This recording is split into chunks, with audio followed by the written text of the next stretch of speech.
por 5 gerais, e depois abri-las na medida em que o tempo permitir.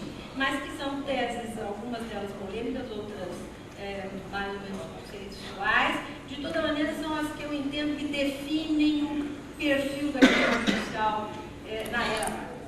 A primeira é uma constatação.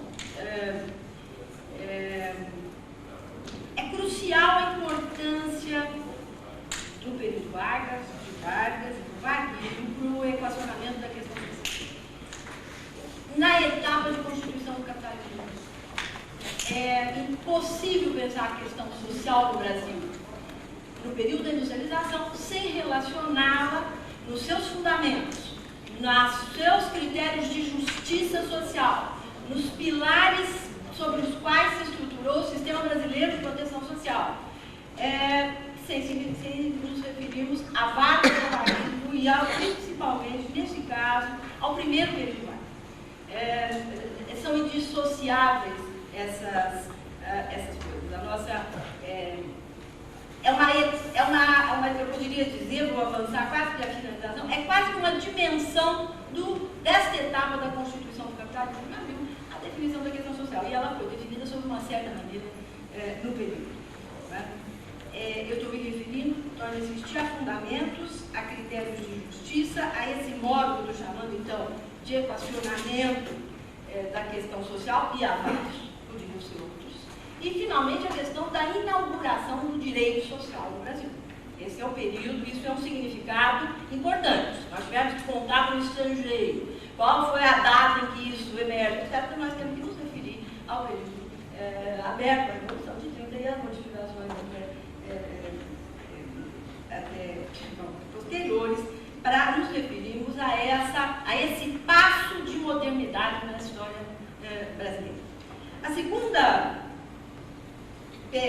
observação que é de ordem geral é nos perguntarmos sobre o conteúdo da questão social. Eu poderia falar de questão social hoje, amanhã, anteontem, etc. Nós estamos falando aqui da questão social numa etapa particular da constituição do capitalismo. Tem uma relação direta com a industrialização. Não com a exportadora capitalista, nós estamos falando de um período histórico determinado, e essa determinação histórica é importante para entendermos o significado, inclusive o desenvolvimento posterior da questão social.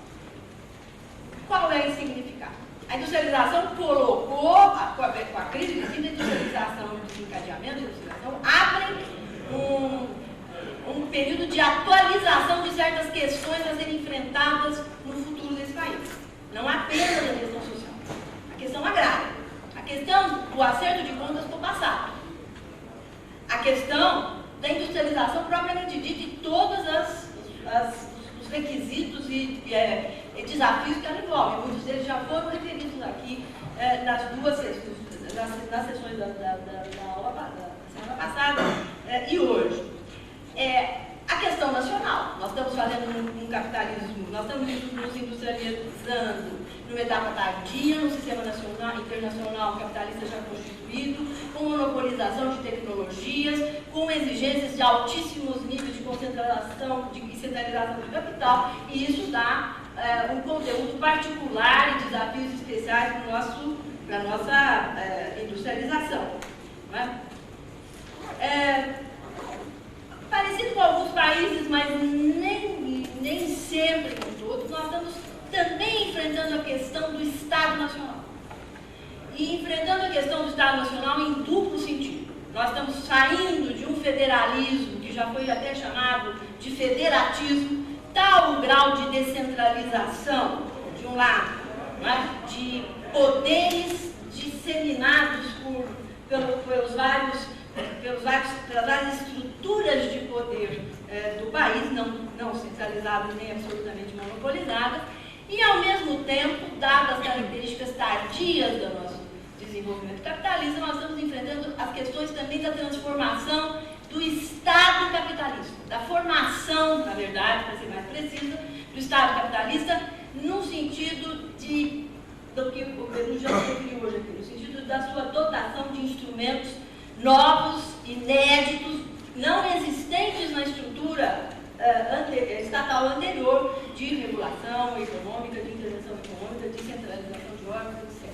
São poderes de regular, intervir na vida social, eu vou usar essa expressão e não só falar da economia, não é? E esse é um período importante. A literatura já se referiu para falar de um processo dessa natureza, da passagem de um estado do capital para um estado capitalista. Ele está se referindo aqui a uma modificação da estrutura do Estado, dos seus instrumentos, da sua forma de ação. Não é que antes ele não era do capital, depois ele foi, não é isso? Vamos pensar bem, é uma modificação que diz respeito à forma do Estado, e nós estamos fazendo isso concomitantemente a um processo ainda de centralização das estruturas nacionais, no sentido clássico de formação do Estado Nacional. Isso, obviamente, tem consequências importantes, além de definir um corte no desenvolvimento, na história do desenvolvimento político brasileiro, muito de grande significado. E há uma questão social. Há outras, eu não vou fazer uma listagem dessas coisas, de explicitar. O que é a questão social nesse momento? Desde logo, ela é uma questão da relação por debaixo. O futuro a industrialização coloca, já pergunta, ela obriga que se pense como é que vão se definir as relações com a nova classe operária, com esses assalariados urbanos de novo tipo, diferentes daquele que era uma massa dos trabalhadores desse país até então. Né? Ela é questão social nesse sentido, e mais geral, da definição da forma de convivência, né? de organização das relações de classe nesse país, na novidade do período árabe. Eu vou voltar a isso mais ao fim. Aqui há uma resposta que o capitalismo tardio teve que dar e não foi só para mim. A forma de fazer essa que se chama na literatura mais corrente, eu não gosto da expressão de incorporação social, foi através das estruturas do Estado e do Estado social. E é disso que nós vamos falar quando nós estivermos falando dessa transição para a modernidade, dessa transformação de massas rurais imersas em relações tradicionais, sociais tradicionais, cuja reprodução social se fazia sob este tipo das relações mais primárias, das relações das famílias, e mesmo com seus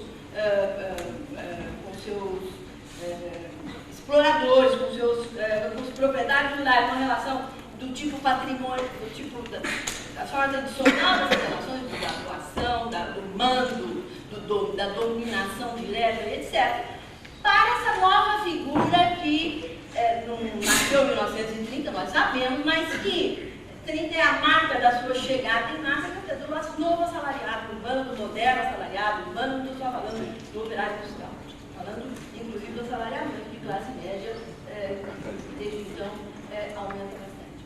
Ora, esse é o fulcro da questão social. Esse é o fulcro da questão social que vai estar na discussão, no desenvolvimento desse país, nas exigências e nas demandas por soluções e respostas até avançarmos a industrialização pesada e até o momento que se consolidam as estruturas do chamado Estado de Bem-Estar Social. Eu sei que muita gente não gosta de usar esse conceito, podem usar outro, há um respeito ao direito aqui bastante grande, o que quiserem, desde que a gente se refira a essa função que em algumas literaturas é dita ser cumprida pelas estruturas do Estado de Bem-Estar Social. Dou um passo à frente. Eu diria que essa é a questão social, essa é a dimensão social do Estado de Desenvolvimento do Brasil. E aqui eu faço um parênteses, eu já estou no plano das polêmicas para propor uma diferenciação que, quando não feita, confesso que hoje me desagrada muito. Há uma diferença, e há uma diferença de conteúdos, há uma diferença de direção política, a meu ver, não é?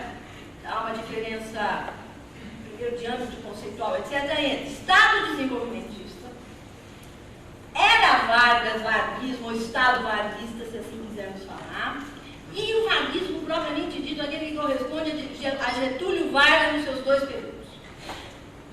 Nem os dois últimos são iguais, muito menos esses outros níveis. E eu acho essa diferenciação muito importante quando se quer discutir com propriedade certas nuances, certas diferenças históricas. E mudanças. Porque segundo Getúlio não é igual ao primeiro. Mas com certeza nenhum dos dois Vargas é igual ao adulto. E nem essas duas personagens são iguais no desenvolvimento, na visão do desenvolvimento, no modo de hierarquizar as questões do desenvolvimento, são iguais a Juscelino Kubitschek. Se nós quisermos falar do Estado varguista, no sentido quase que poético, esse que nasceu em 30, etc., há um fim, sim, desta forma em 64. Golpe de 64, dentro do Estado desenvolvimentista, que vai até 84, mas o golpe de 64 é uma mudança, instaura uma mudança de forma do Estado. Então, a meu ver, essa indiferenciação desses níveis me parece que faz muito mal à análise histórica e política e a mesma análise do desenvolvimento. Eu prefiro quando essas diferenças são feitas, até para aqueles que querem matar o varguismo. Qual deles? Qual varguismo estão matando? De qual herança estão falando? Do período desenvolvimentista como um todo? Do período varguista estrito sensu? Do período era Vargas no sentido mais amplo até 64, há diferenças de legados, há diferenças de culpas, se alguém quiser culpá-los, então eu acho que proponho que tomemos essa diferenciação como uma referência, pelo menos para quando nos referimos a esse período histórico, não suprimirmos nuances ou diferenças que são muito importantes para perceber rumos, alternativas, etc. Voltando ao que eu disse antes, que o Estado, o sistema brasileiro de proteção social, inaugurado pelo Vargas e pela direção varguista dos anos 30, este processo não termina antes do período militar. Este processo de formação, desenvolvimento e consolidação das estruturas e dos instrumentos e dos mecanismos e dos recursos do sistema brasileiro de proteção social, ou se quiser, do Estado brasileiro de bem-estar social. Esse processo é um processo de construção histórica, ele se distribui nesse tempo longo que eu estou falando, e não é antes do fim dos 70 que essas coisas terminam. Posso depois até detalhar um pouco por que essa visão, mas enfim, ele não nasceu e terminou esse processo no período Vargas, seja estrito sensu, seja no sentido do período 30-64, e vai até a frente, não é? Mantendo, entretanto, as mesmas estruturas básicas, aquelas que nasceram e foram se criando em vida. Há modificações, há mais centralização, há autoritarismos, há modificações ao longo desse processo, como é natural, entretanto, como desenho de sistema de proteção, como ênfase em alguns sujeitos centrais da proteção, como escopo, etc. Este é o sistema que cujo início começou lá no período 30. E começa, não é também por acaso, é possível que comece aí. Não é que as políticas sociais começaram em 1930. Nós tínhamos sistemas educacionais nos vários estados. Não tínhamos um sistema nacional e muito pouca regulação nacional da educação. Não é? E algumas legislações fragmentadas em outras áreas sociais e só. Ações municipais, na maioria das vezes, para pobres e emergência, e eram municipais, não é? E alguma coisa na saúde pública também, mais voltada e muito local, mais voltada para o pessoal mais carente.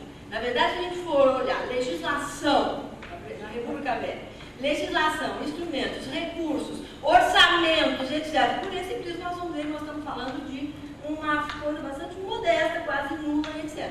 30 inaugura, nesse sentido, a formação dos sistemas que suportam a ação social do Estado.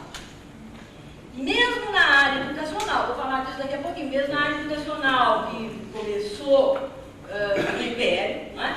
Os códigos nacionais, que na verdade definem o sistema nacional, são do PROS 30 e não ficam prontos, na verdade, todos, até 1961, quando se aprova a Lei de Diretrizes Básicas da Educação Nacional. Antes disso, nós não temos algo que diga, este é o sistema educacional brasileiro, e agora vamos ver a descentralização, as diferenças, etc. Por que eu estou dizendo isso? Porque sem o salto do próprio Estado brasileiro, em termos de centralização de poder, de recursos, de organismos e modernização dos seus sistemas de ação, intervenção e codificação, isso não teria acontecido. Isso não acontece no ar, acontece neste mesmo processo que capacitou o Estado Nacional, o PROS 30, esse processo de centralização, de concentração de recursos e poder, capacitou esse Estado a fazer políticas de corte nacional. Não estou falando nada de nacionalismo, eu estou falando de Estado Nacional, capacidade de ação no plano do território nacional em relação à cidadania brasileira. É disso que eu estou falando, como foram muitos processos de construção do Estado em outros períodos em outros países. Né? Claro que numa estrutura federativa de poder, isso é bastante complexo. Muitas vezes, fazer ao mesmo tempo a centralização e respeitar uma estrutura federativa que tem uma origem muito autônoma, na verdade, o federalismo muito autônomo na República Velha, é um processo complexo em todos os planos que nós quisermos. As discussões, as lutas em torno a cada uma dessas coisas que eu falei, qual é o poder que tem o Estado Federal para definir o Código de Educação. Isso é uma luta brasileira de quase 30 anos, como todos sabem. Para aprovar diretrizes e bases da educação, é um processo bastante conflitivo nesse país. E uma das razões é essa, entre aspas, essa espécie de desapropriação dos Estados, né, de certos poderes até então tomados em um sentido muito forte, para dizer quase absoluto, para fazer em cada um seus sisteminhas educacionais. Isso foi possível em educação e não foi possível em saúde até o SUS.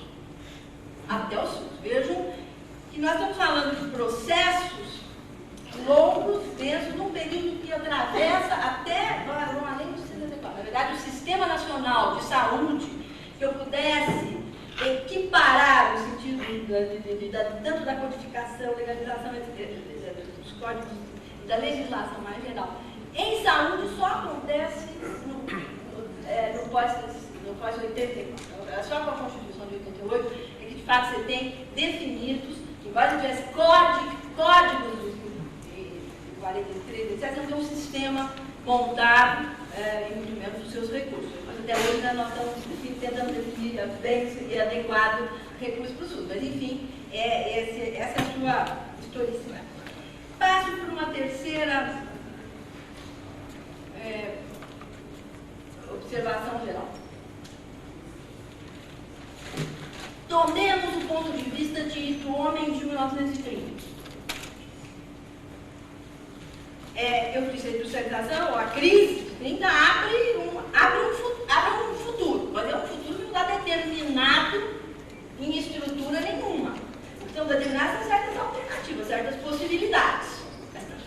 Para cada uma das questões que eu aqui nominei, a questão agrária, a questão social propriamente dita, a questão da industrialização, a questão nacional, a maneira de organizar o Estado Nacional, para cada uma dessas, se eu tomo a perspectiva de quem está em 1930, eu queria pensar em alternativas diferentes para cada uma delas. E também para a estrutura delas, para a ordenação dessas questões. O que eu ponho em primeiro lugar? Qual que eu enfatizo mais? Com que critério de importância eu ordeno isso? E eu diria que aí sim, a maneira de ordenar as questões, a maneira de responder a cada uma delas com alternativas e ordená-las variam conforme os interesses mais importantes dessa sociedade. E eles não são únicos.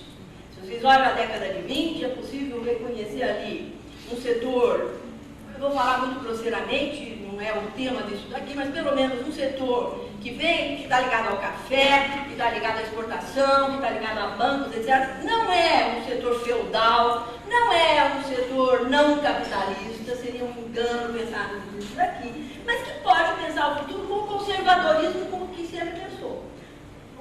Abrindo espaço para um pequeno desenvolvimento industrial, uma pequena e medíocre urbanização, etc., mas não é muito magno, bom, para ver um tipo de ordenação de relação com o exterior e etc. Se eu olho da perspectiva dos setores industriais e urbanos, provavelmente são outras as respostas que dariam para cada uma dessas questões e a maneira de armá-las.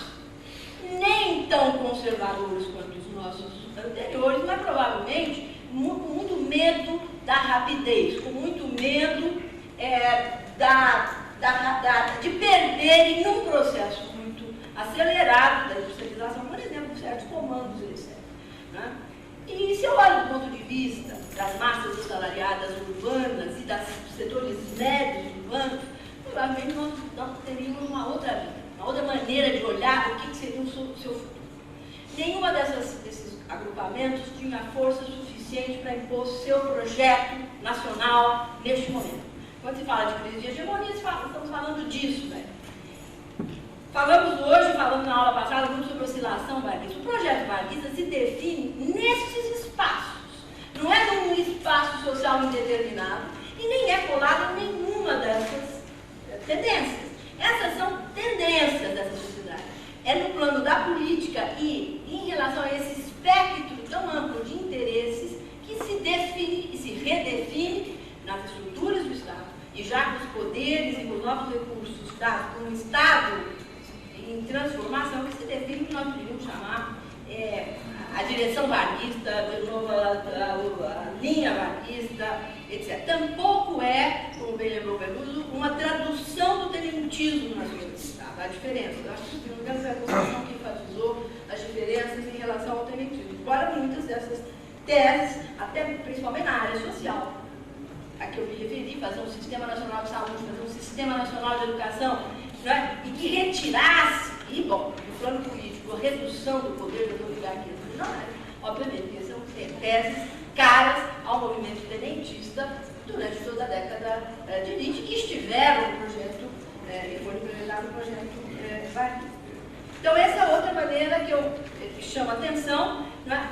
A questão social, tal como encaminhada no projeto Vargas, eu poderia dizer que é a tradução literal de um projeto dos setores populares, mas tem traços do nacional popular, né, redefinidos, transfigurados nas estruturas do Estado, mas também porque outros interesses estavam sendo contemplados nessas mudanças. E não foram idênticas esses comportamentos ao longo de todo o período. Eu falei antes, torno a insistir, o segundo Vargas é bastante diferente do primeiro. E entre as razões das diferenças está a própria transformação da sociedade brasileira. O Brasil, dos primeiros anos da década de 50, não é o Brasil de 1930. Não é em nenhuma das dimensões que a gente pudesse querer ver, do ponto de vista de forças sociais, de maior expressão de umas e de outras, maior nível de organização de algumas. Do ponto de vista de um projeto de desenvolvimento social, sem dúvida, o segundo Vargas tem um projeto mais ambicioso, embora fracassado, muito mais fracassado, bastante mais fracassado do que o primeiro conseguiu implementar. Mas o segundo é muito mais ambicioso do ponto de vista de uma proteção social no sentido moderno, pelo menos que está posto nos seus mensagens ao Congresso, nas suas propostas de futuro. Foi criada, na verdade, uma Comissão Nacional de Bem-Estar Social em 52, não é? Do ponto de vista do que de sistema de integração, de cobrir todas as áreas que demandavam proteção, áreas de risco social, vamos dizer assim.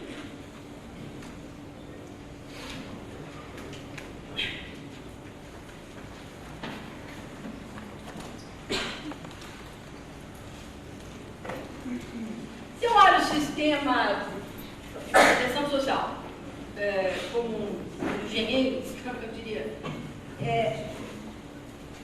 esse período a que me referi, esse longo período da construção do sistema de proteção social brasileiro, 30, final dos 70, 70, não é?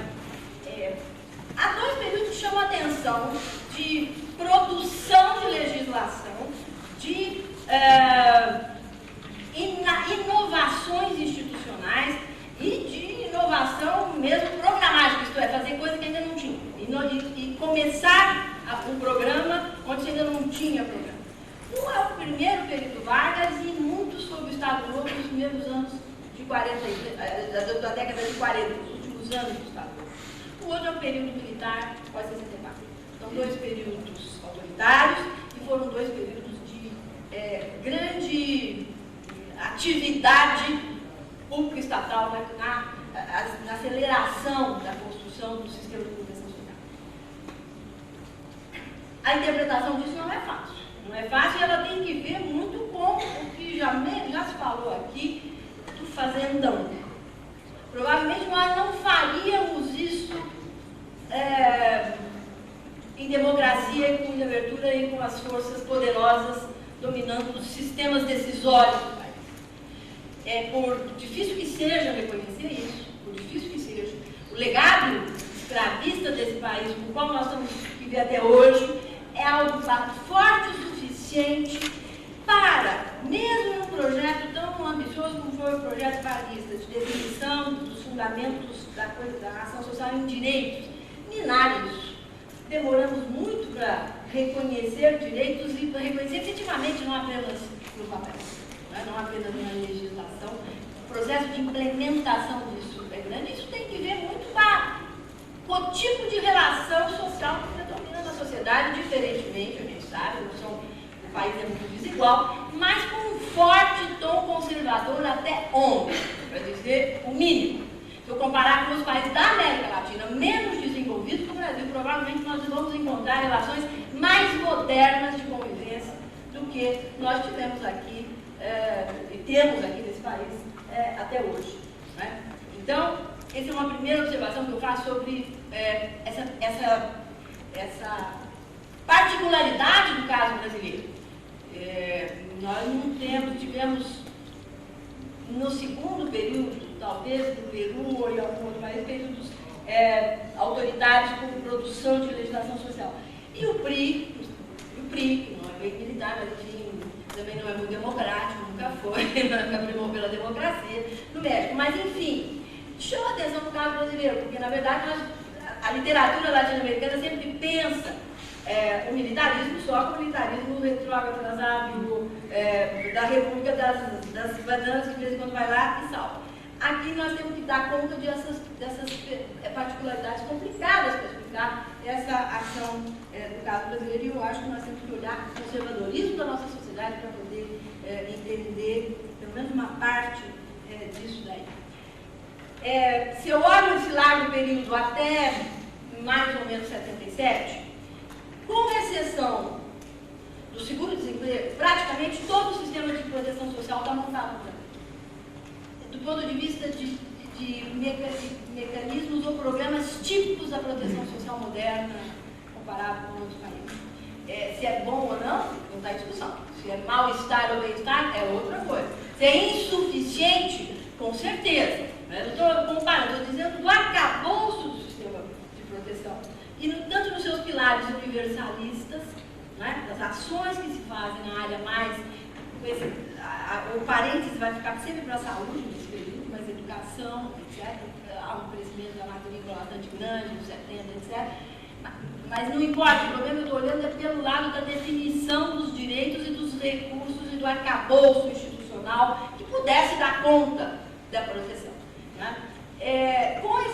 Nos anos 80, na crise já de tudo isso aí, se você olha, o que é que falta? Faltava o seguro-desemprego. Nós tínhamos algumas modificações, algumas coisas poderiam ser tomadas por isso, mas na verdade não tivemos, que foi uma produção tardia.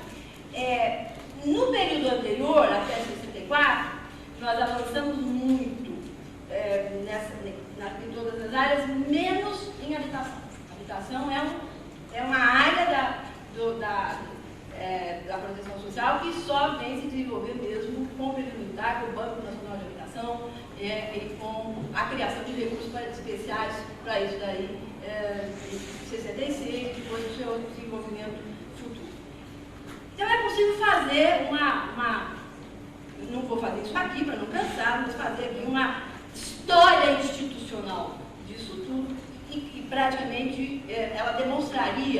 que eu venho dizendo do período de construção mais geral e consolidação desse nosso acabou de...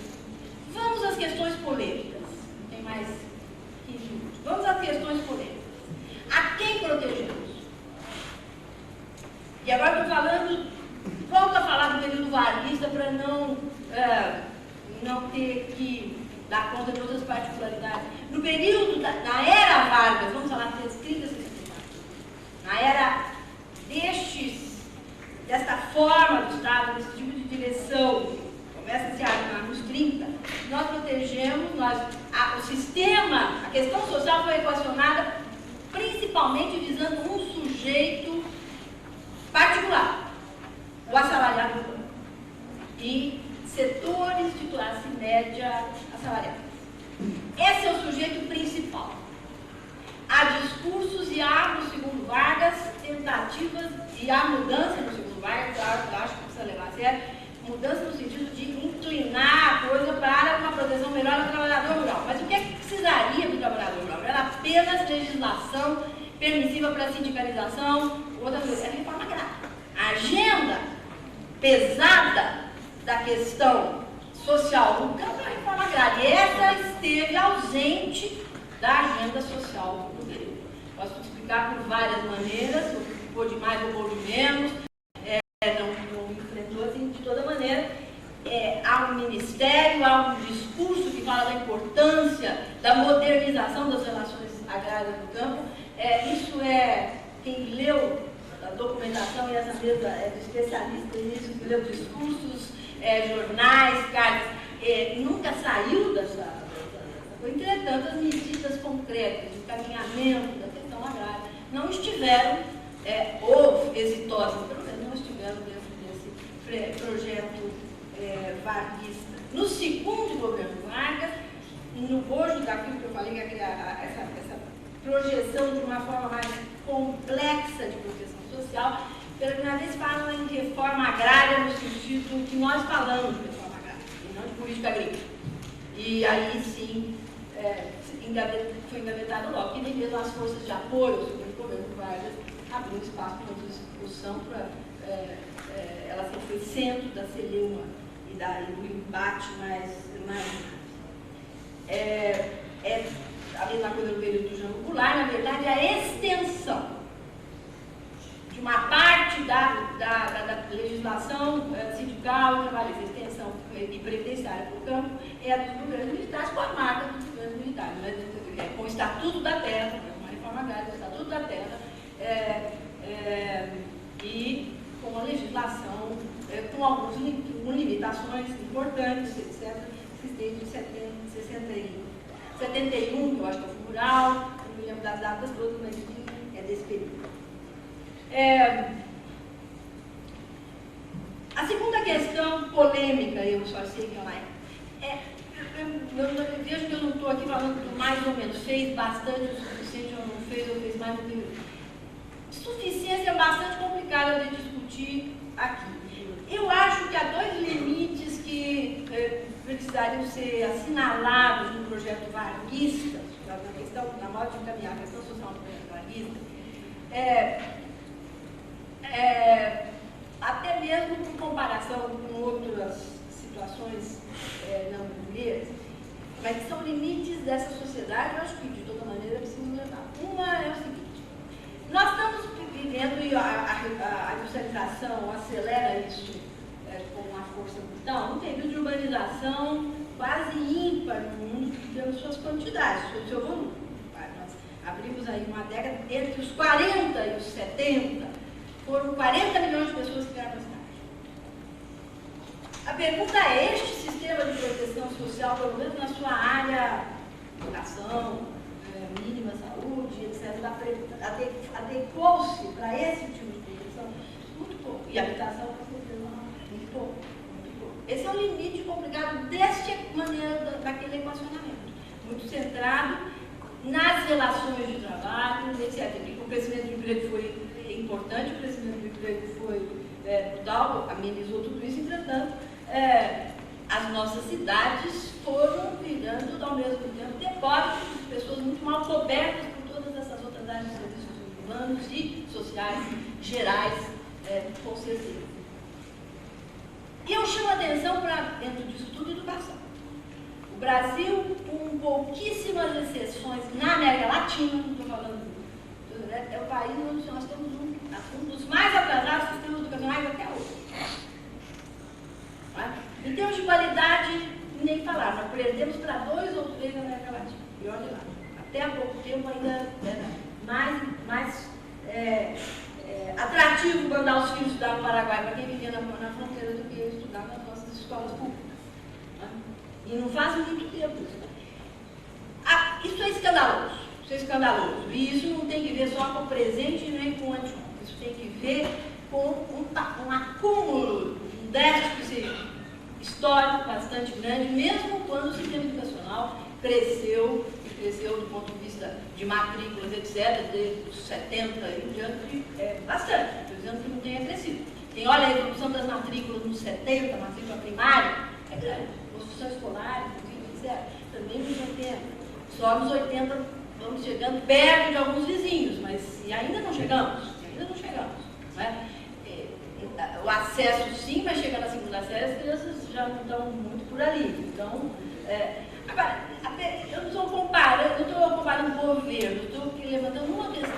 Nosso sistema de proteção social, nós trouxemos para esse sistema a marca do legado escravista pesado, do desprezo total pelas massas, e trouxemos numa área onde os liberais sempre foram cuidadosos. Os liberais nunca rejeitaram a educação pública primária. Pegue a América Latina. Eu não falo do México. No México, claro, a Revolução Mexicana pôs uma marca muito importante. A educação como uma área quase sagrada da ação do Estado mexicano desde a década passada do período revolucionário, 20 em diante. Sempre esteve. Mas vejam a Costa Rica. Pobre. Dependendo de exportação dos poucos produtos e conseguindo fazer num período mais difícil, talvez até que o nosso, sem um avanço industrial muito grande, um sistema educacional bastante igualitário, bastante amplo no sentido da cobertura e qualidade. Bom, e assim por diante. Então, acho que há sim limites, que eu citei a questão agrária e estou citando a educacional, não tanto para mostrar que não se fez obviamente, mas para mostrar que pode ser feito mal, pode ser feito com atraso, pode ser feito com insuficiência, e isso tem que ver muito com as máquinas dessa sociedade que tolera até hoje, maus níveis educacionais, escandalosos.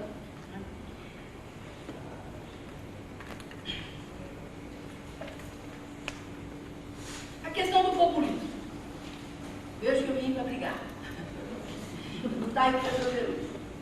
Eu não acho que a explicação sobre o populismo seja uma explicação que se esgote na questão regional. Nasceu em São Paulo, Universidade de São Paulo, isso é um pouco complicado. Nasceu na América Latina.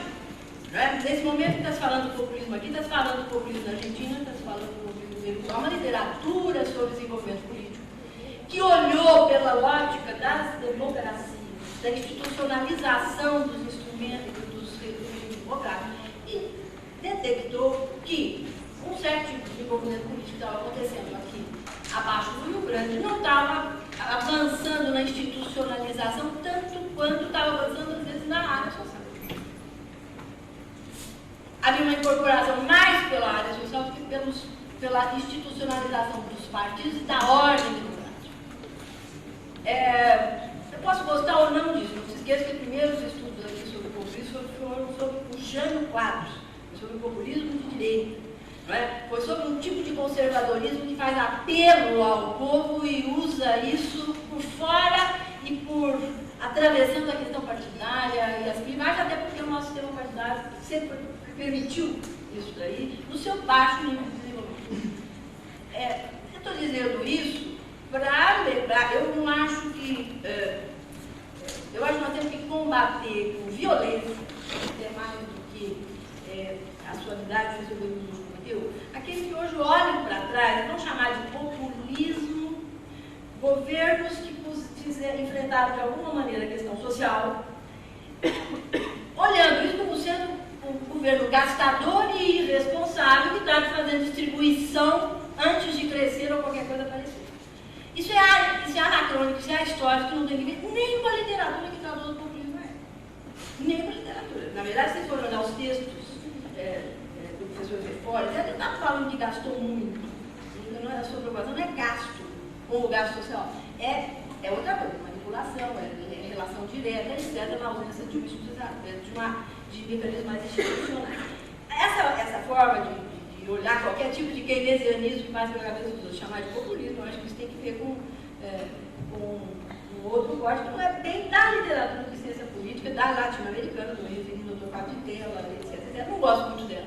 Eu estou apenas aqui fazendo um pouco de justiça histórica. Eu acho muito difícil falar do Vargas nesse sentido, da manipulação, nesse sentido do que se falava do Jânio. Alguém citou aqui sobre a figura Vargas, é uma figura complicada para você pensar nessa liderança populista no sentido que se divulgou por aí. Não é? É verdade que as relações mais diretas com a massa eram as relações possíveis, embora não houvesse esse tipo de apelo o tempo todo. Até o Estado Novo, com certeza, não é mesmo? Depois de 52, né? Acho que desde a segunda Vargas, pelo comércio, pelo menos das coisas dos estados, etc.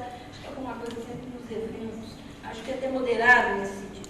Barganha no sentido de troca com sindicatos, os sindicatos, a Previdência, o PTB, etc. Neste sistema, com certeza.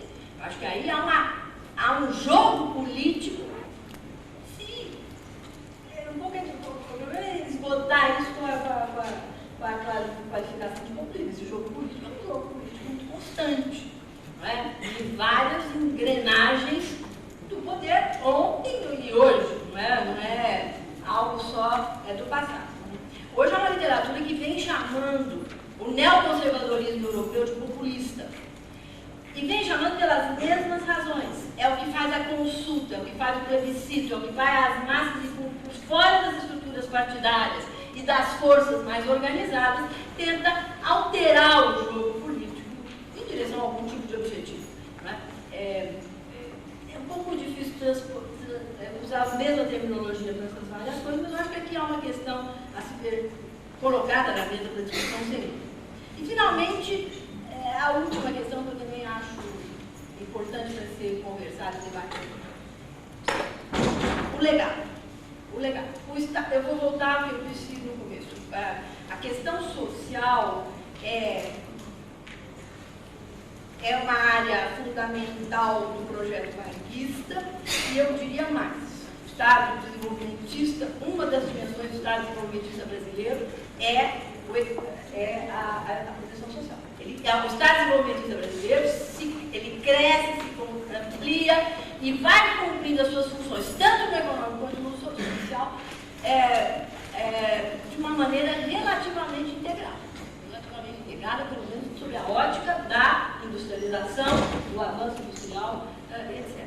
É muito difícil, hoje eu mesmo tenho tentado dar esse conceito de Estado desenvolvimentista de bem-estar. Tem muita gente na América Latina que tem chamado a atenção para essa particularidade do Estado desenvolvimentista, do Estado cumprindo funções da industrialização, tendo que, ao mesmo tempo, cumprir essas funções sociais que acompanham a urbanização, a industrialização, etc., de permitir e ordenar e dar cabida a esse trânsito de uma sociedade rural, uma sociedade urbana industrial.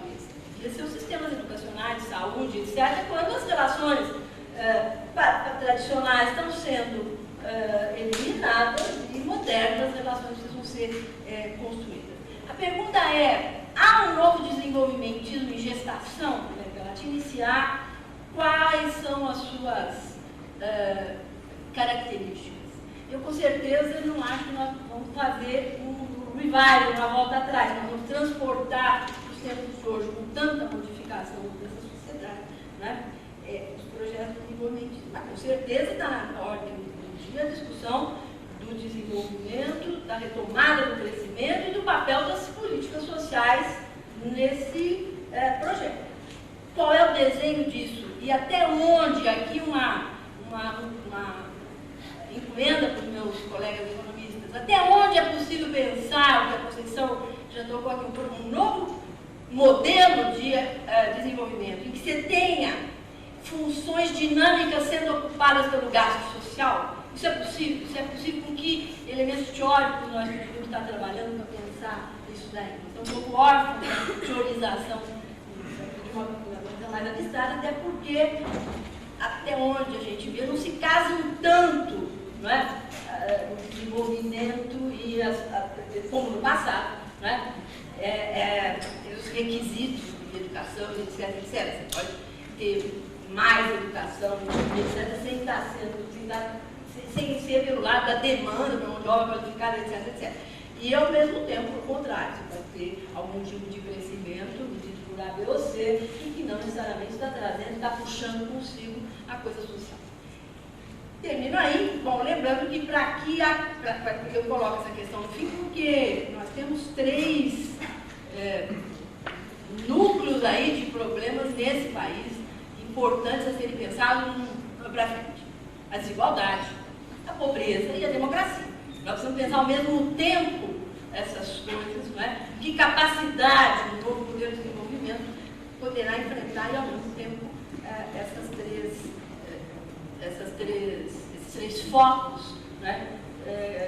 Que podem ser os focos do mal-estar. No limite dessa sociedade. É isso, eu agradeço.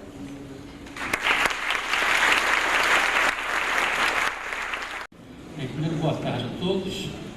Quero cumprimentar os colegas de mesa. Quero dizer que é uma satisfação debater com a professora Ângela, debater com a professora Sônia. Eu quero agradecer também aos colegas de economia pelo convite que me fizeram participar desse evento, parabenizá-los pelo sucesso. E antes de começar a pausa do meu trabalho, eu quero dizer 2 questões. A primeira é que eu vou falar menos sobre populismo e vou falar mais sobre o trabalhismo. Eu creio que seria interessante desenvolver um pouco mais essa temática, esse tema, ou essa palavra, essa expressão, que vem sendo resgatada recentemente, nos últimos anos, mas ainda é motivo de confusões e controvérsias. E o segundo, é que eu estou saindo de uma gripe, que me deixou como herança uma tosse inconveniente, que às vezes ela aparece em momentos mais inconvenientes. Então, se ela aparecer, eu peço a vocês condescendência. Bem, Getúlio Vargas, ele é objeto de paixões políticas e, por isso, nem sempre é compreendido com devido distanciamento. Qualquer avaliação apaixonada que se faça dele resulta em versões simplificadas, maniqueístas e caricaturais.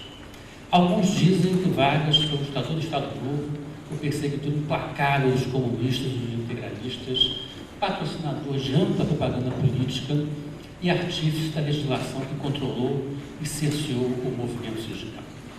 Os que dizem tudo isso têm razão, mas não têm toda a razão, têm apenas uma parte da razão. Outros, de maneira inversa, garantem que Vargas foi o líder nacionalista, criador da Petrobras, da Companhia Vale do Rio Doce, do CNPq. Garantem também que foi um reformador social, concedendo leis trabalhistas aos trabalhadores urbanos, elevando-os à categoria cidadãos. Os que defendem as iniciativas progressistas de Getúlio Vargas também têm razão, mas não têm toda a razão. Vargas ele foi tudo isso ao mesmo tempo. Ele governou como ditador e governou como democrata. Ele foi um reformador social e ele enquadrou os sindicatos com leis coercitivas. Ele censurou a imprensa, mas também patrocinou as artes, o cinema, o teatro, o canto orfeônico. Ele perseguiu os comunistas, mas ele também fundou a Petrobras. Então, para conhecer Vargas, é preciso aceitar que o reformador social e o líder nacionalista foi o mesmo que manteve simpatias por regimes autoritários e que perseguiu as esquerdas. E, afinal de contas, foi com essa liderança complexa, contraditória, que o Brasil se inseriu na modernidade industrial. O grupo que assumiu o poder com a Revolução de 30, a meu ver, inventou o moderno Estado brasileiro.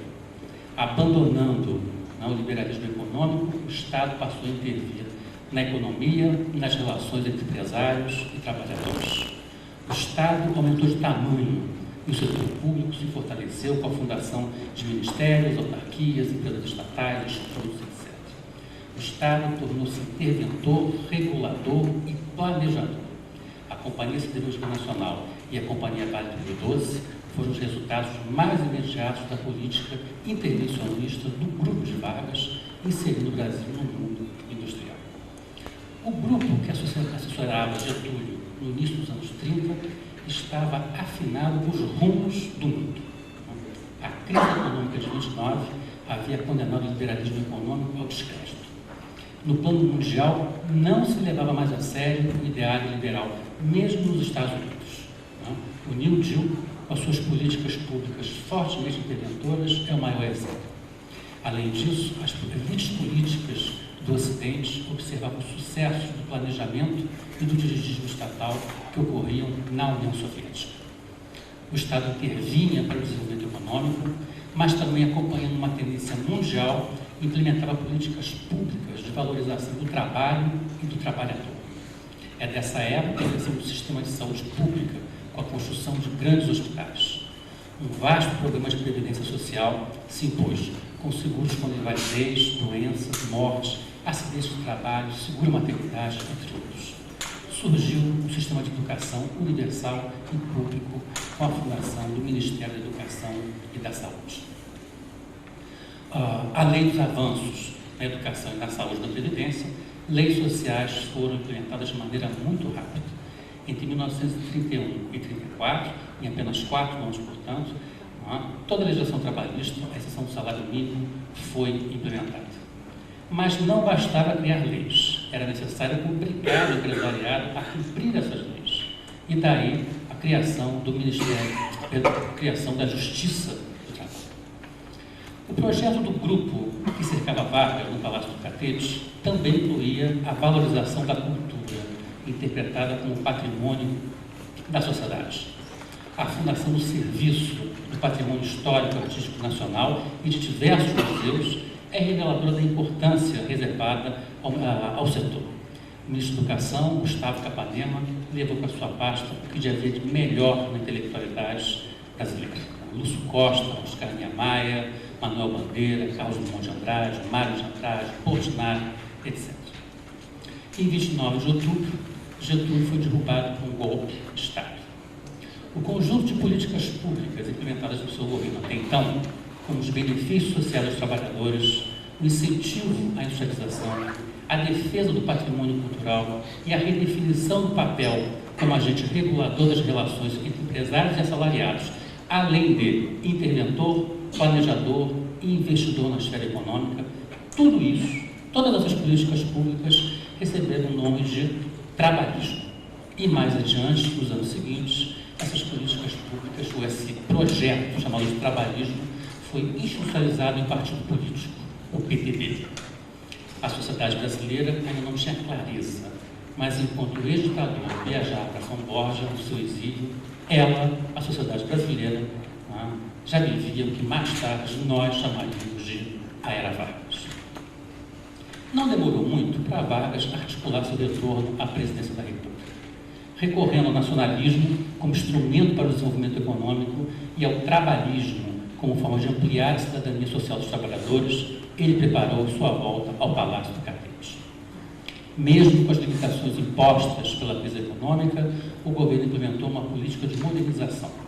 A novidade no segundo governo foi a criação da Assessoria Econômica. Tratava-se de um órgão técnico, cuja função era de assessorar a presidência da República, além de atuar como setor de planejamento econômico. Os técnicos da assessoria econômica, orientados pelo nacionalismo, procuraram soluções independentes para o país. A assessoria propôs a criação da Petrobras, Eletrobras, Fundo Nacional de Eletrificação, Eletrobras, Plano Nacional do Carvão, Carteira de Colonização do Banco do Brasil, Banco do Nordeste do Brasil, Instituto Nacional de Migração e Colonização, BNDE, CAPES, CNPq. Além disso, lançou as bases para a implantação da indústria automobilística no Brasil, com o planejamento e a criação da subcomissão de jipes, tratores, caminhões e automóveis, propondo ainda a reforma administrativa, o reparamento de portos e ferrovias, o financiamento para a construção de rodovias, seguro agrícola, crédito rural, etc. Quando, alguns anos mais tarde, Juscelino Kubitschek assumisse a presidência da República, encontraria um projeto de industrialização cuidadosamente planejado por técnicos do governo Vargas. Naquele momento, nos anos 50, o nacionalismo era a bandeira dos setores progressistas e de esquerda, a exemplo de trabalhistas, socialistas e comunistas. Democracia e nacionalismo tornaram-se ideias próximas, uma conjunção que tiraria o Brasil do atraso econômico, elevaria o nível de vida das populações mais pobres e permitiria a superação da dependência em relação aos países ricos. Juscelino Kubitschek. Juscelino, com habilidade política, convenceu empresários nacionais e estrangeiros a investirem no país, ajudados por uma política de crédito generosa. Afastou-se, desse modo, da linha traçada por Getúlio Vargas, marcada pelo nacionalismo. Enquanto os trabalhistas definiam o capital como nacional e estrangeiro, Juscelino definiu o capital como produtivo e especulativo. Sem vinculações com o projeto trabalhista, JK aceitava pragmaticamente o processo de internacionalização da economia brasileira do após-guerra. Embora sem compromisso com o trabalhismo, Juscelino não deixou de compreender que países capitalistas atrasados necessitavam do Estado empresário como alavanca de seu próprio desenvolvimento. Juscelino, portanto, não pôde negar no plano econômico aspectos do projeto trabalhista, como a política de industrialização por substituição de exportações e planejamento econômico. João Goulart logo assumiu o governo e se viu à frente das demandas históricas das esquerdas e, na verdade, demandas pregadas por eles há muito tempo, que eram chamadas reformas de base. Mesmo com as graves dificuldades na área econômica e financeira e com o processo desestabilizador da radicalização política de esquerda e direita, Jango retomou o projeto desenvolvimentista getulista, com investimentos em indústrias de base e na infraestrutura econômica, além da ampliação dos direitos sociais dos trabalhadores. Há uma imagem do governo João Goulart como se fosse a imagem do nada em termos de realizações. Nada foi realizado. Esse é um equívoco. Só alguns dados para exemplificar. No governo João Goulart houve incentivo para que a Companhia Vale do Rio Doce construísse o Porto de Tubarão. Jango inaugurou as usinas de Cocipa, Cariacica, Usiminas, Aços Vitória, criou a Eletrobras, aumentando em 20% a capacidade de geração de energia elétrica, elaborou os planos de 7 quedas, que posteriormente serviria de base para a hidrelétrica de Itaipu. A Petrobras passou a contar com as refinarias Alberto Pasqualino, no Rio Grande do Sul, Gabriel Passo, Getúlio Bernardes, Belo Horizonte, Landulfo Alves, na Bahia, e Duque de Caxias, no Rio de Janeiro. Oleodutos, como de Belo Horizonte a Porto Alegre, foram construídos, bem como unidades industriais que permitiram o Brasil contar com um polo petroquímico genuinamente nacional.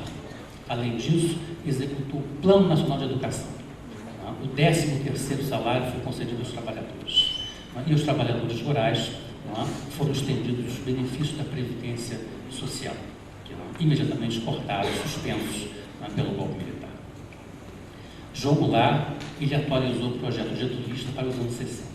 A imagem negativa que temos do seu governo não está de acordo com o seu desempenho na presidência da República. Jango ainda é uma figura a ser resgatada. Bem, o golpe militar foi contra o PTB, contra a sua prática política e contra as suas lideranças. O trabalhismo surgiu aos olhos dos militares como um inimigo a ser combatido. O golpe foi contra a tradição trabalhista.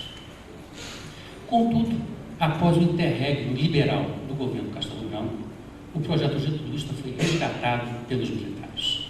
A ditadura repudiou a imagem de Vargas e desmereceu o trabalhismo, renomeado a partir dos anos 60 de populismo.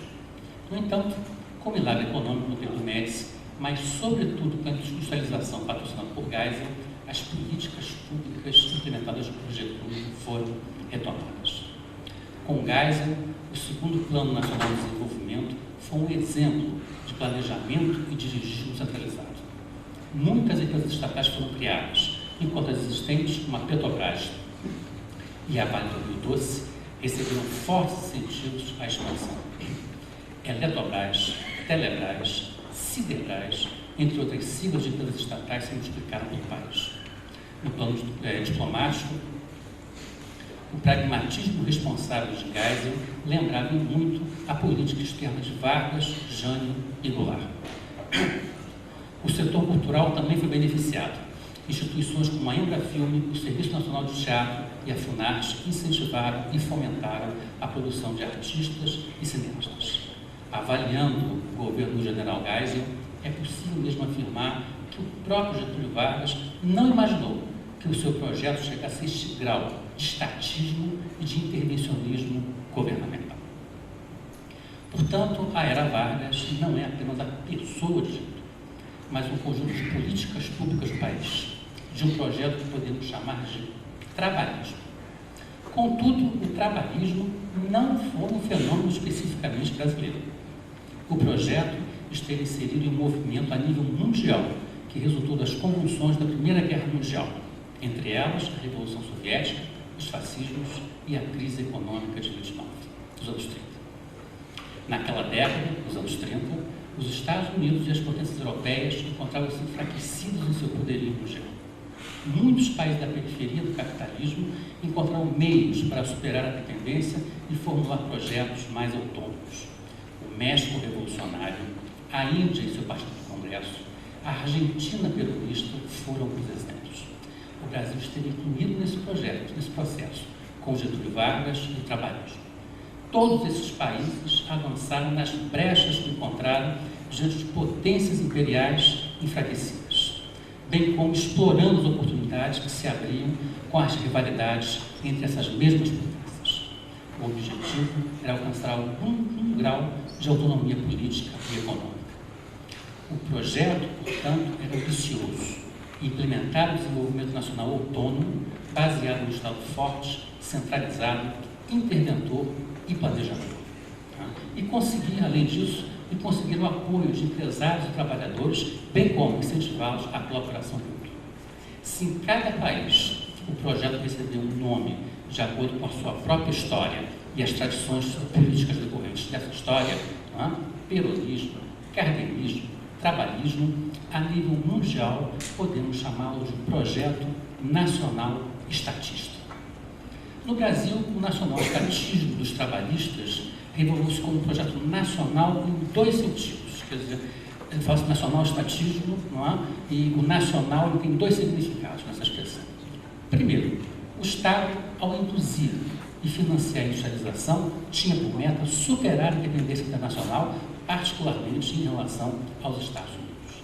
E no segundo sentido, o projeto foi nacional porque procurava valorizar os padrões da cultura do país, música, cinema, cultura popular, etc.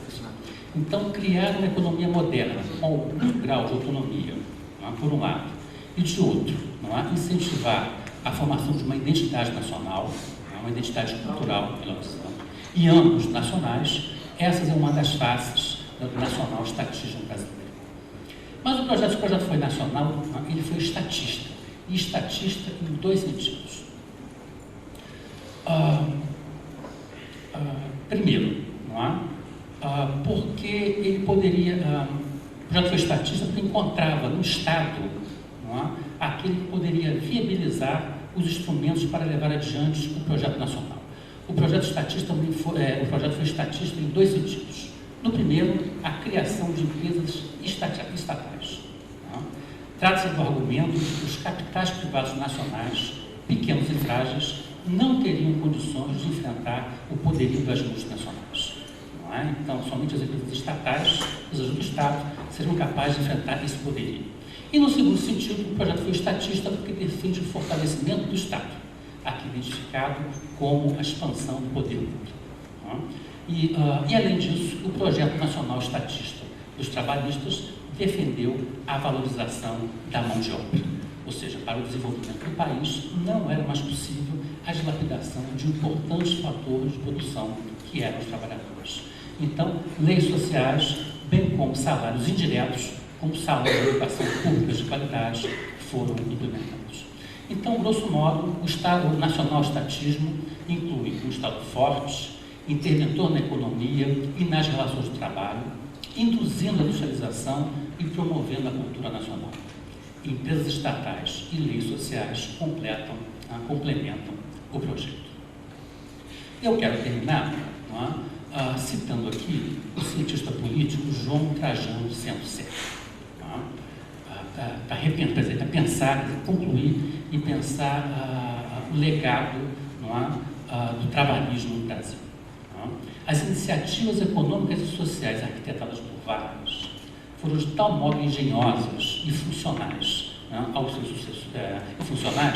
que os seus sucessores, ao tentarem desmontar o projeto getúliano, tentar desmontar o trabalhismo, ou foram derrotados, não conseguiram, ou conseguiram apenas alguns sucessos parciais.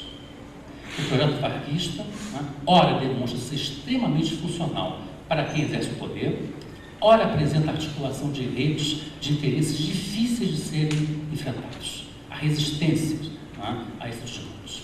Então, creio eu que as elites brasileiras, empresários, políticos, intelectuais, militares, sindicalistas, ainda não conseguiram formular alternativas ao projeto trabalhista que surgiu com Vargas e se consolidou na década de 70.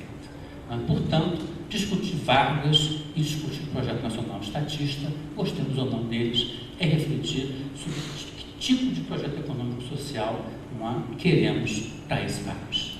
Muito obrigado.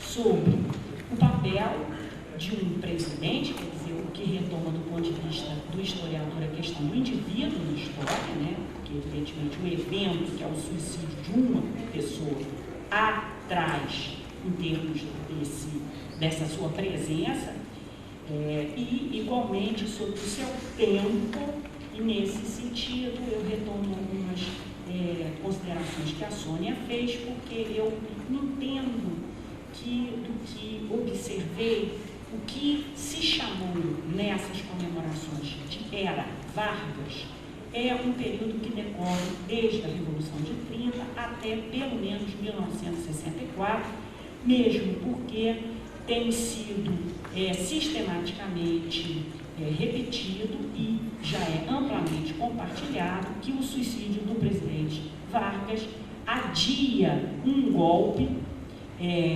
montado para 1954, golpe esse que vai acontecer em 64, evidentemente não é o mesmo golpe, a gente nunca pode fazer uma leitura teológica da história, O que aconteceria em 54 seria uma coisa, e não estava inscrito na história que necessariamente 10 anos depois teria que haver um outro golpe.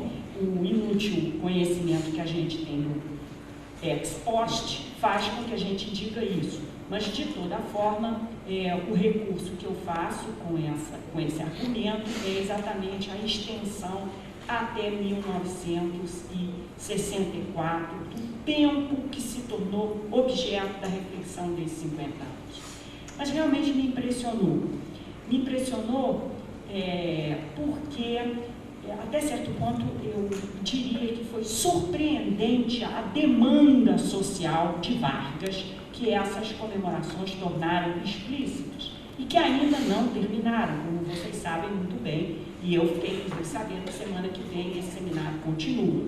Então essa demanda começou muito antes de agosto, pelo menos começou desde junho. Eu trabalho no Centro de Pesquisa e Documentação, que possui um arquivo privado de Vargas e de outras pessoas de sua família e de seu staff ao longo desse período. Então foi imensa essa demanda, como foram numerosos, variados e de extrema qualidade, em muitos casos, os eventos e os produtos culturais organizados em torno desse suicídio.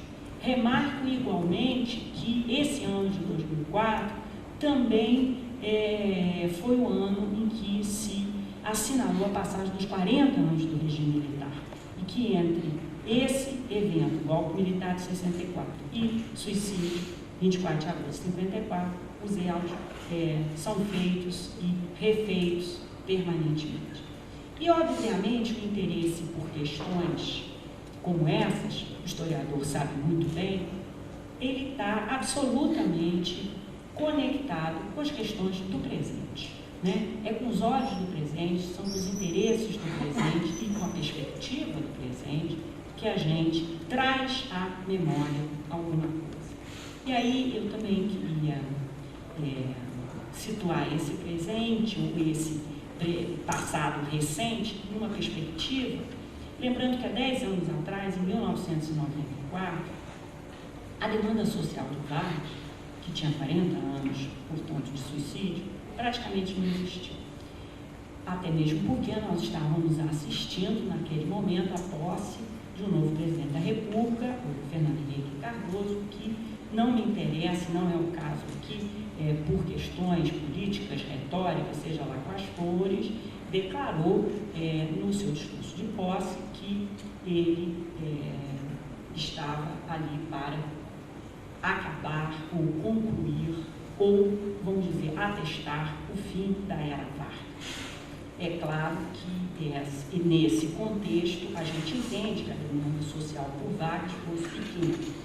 E acho interessante, porque sexta-feira passada o presidente Fernando Henrique Cardoso esteve no Globo fazendo uma palestra onde ele nos explicou que ele foi mal entendido, que ele jamais foi anti-lutista, que muito pelo contrário, e isso saiu em todas as páginas dos jornais, deve ter sido noticiado igualmente aqui, o que eu também, como historiadora, acho muito interessante, os caminhos que a gente vai articulando.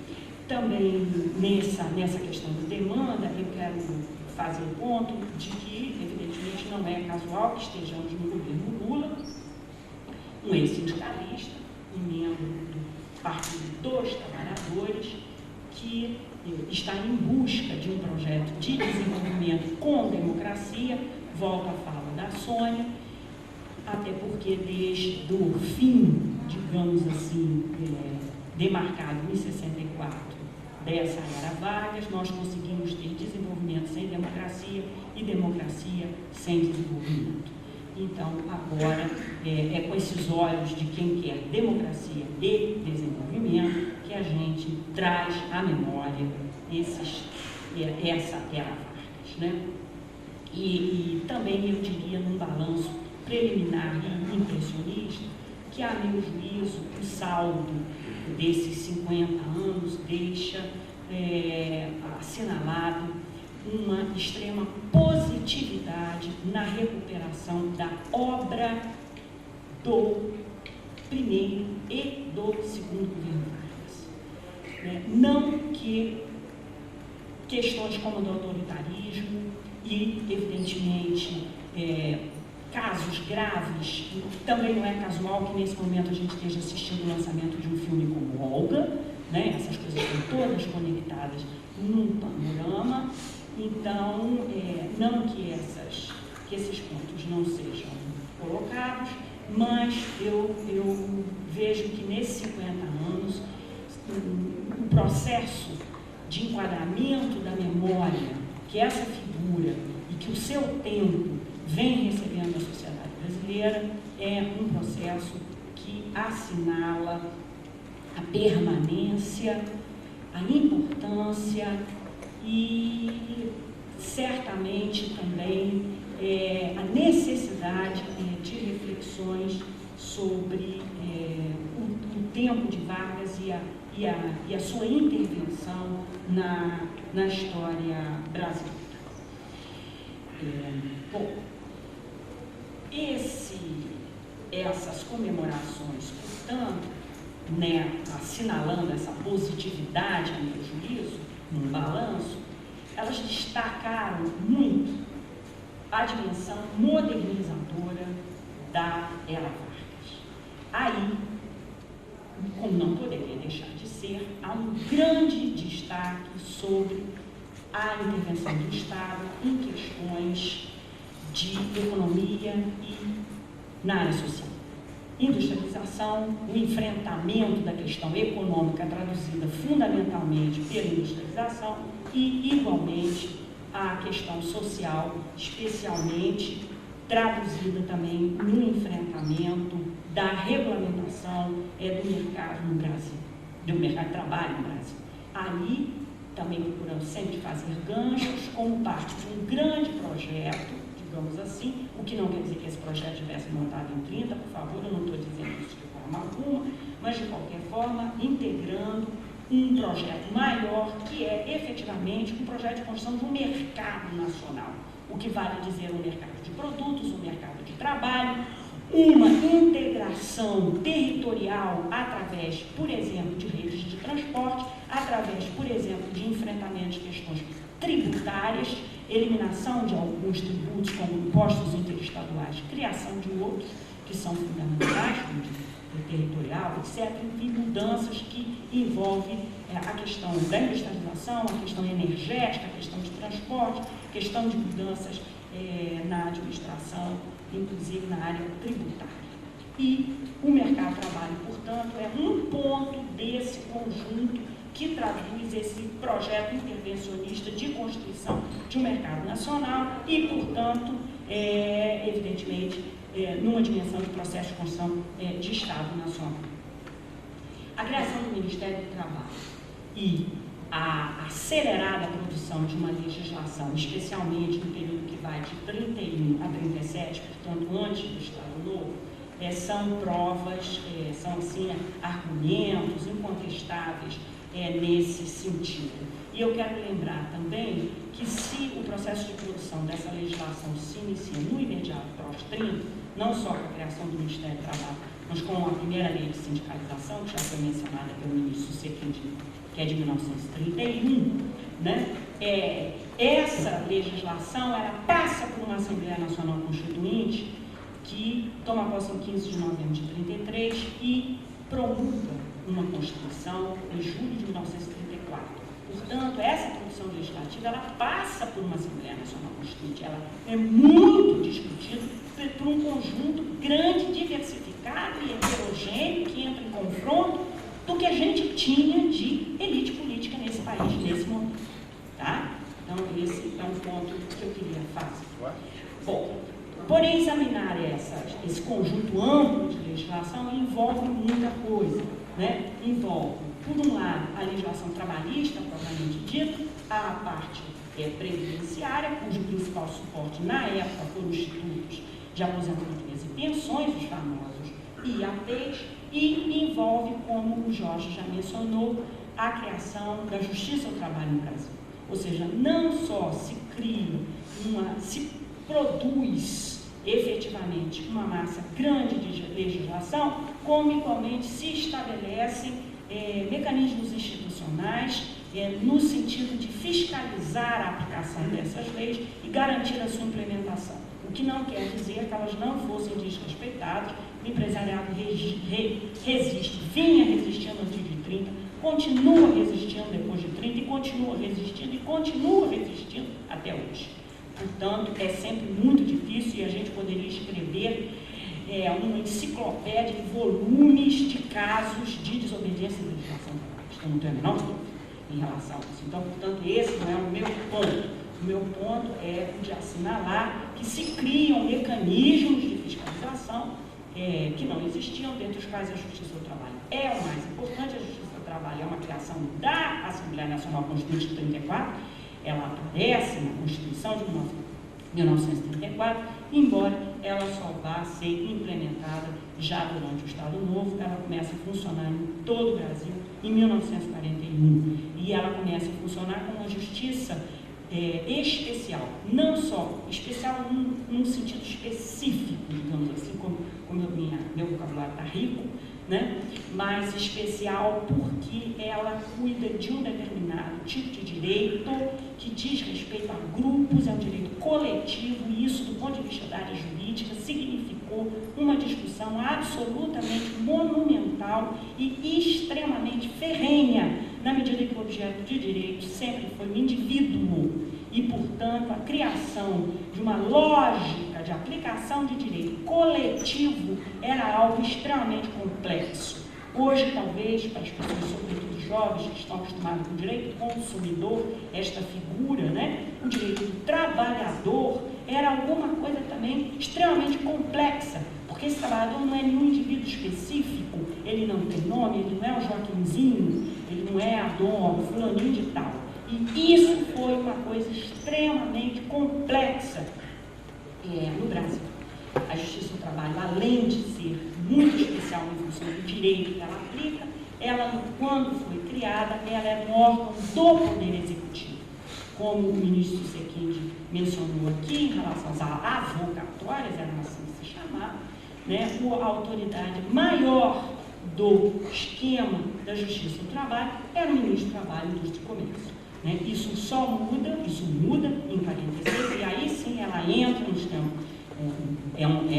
um órgão do Poder Judiciário, o que faz com que sua lógica na aplicação do direito do trabalho mude completamente, vai mudar mais uma vez em 88, quando, em função de alterações da Constituição, como, por exemplo, a criação do Ministério Público do Trabalho, na lógica da criação dos Ministérios Públicos, impacta muito a demanda por direitos e cidadania e também a sua fiscalização e aplicação. Portanto, é aquele negócio, a gente não pode pensar em herança ou legado como uma caixinha que a gente recebe da vovó, abre, estão ali os retratos congelados. Quando a gente aqui fala de herança e legado, a gente está falando de alguma coisa extremamente mutável, que exatamente é herança e legado porque muda. Então, só fica porque muda.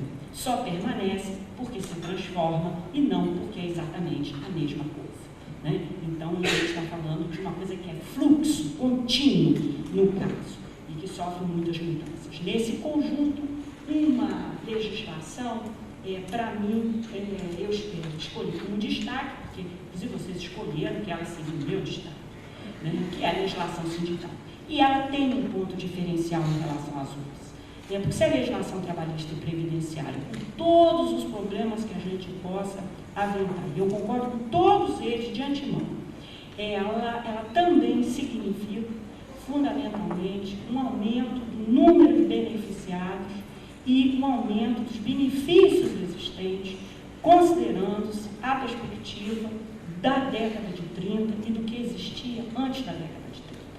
Então, ela tem impacto no sentido de inclusão social, mesmo que a gente considere que ela atinge diretamente apenas, como já foi mencionado, os assalariados urbanos, que eram os operários fabris, para os quais ela foi especialmente pensada, porque esse era o futuro, né, o prognóstico dos homens de 30, era a industrialização e, portanto, era uma massa assalariada que teria um lugar, né, pensada como operário fabril, além de uma série de outros trabalhadores também assalariados da cidade, como os do comércio, já que o funcionalismo público tem algumas peculiaridades que não vem no caso. Mas no que se refere à legislação sindical, essa tem uma questão específica. Ela é criada, sim, ela é criada como uma legislação de controle sobre o movimento operário existente, então organizado. Ela é criada para desmontar a rede de associações que tinham nomes variados existentes e para criar um novo sistema associativo em termos organizacionais. E, portanto, essa dimensão do controle é absolutamente presente nessa legislação. Muito embora, volto ao ponto, que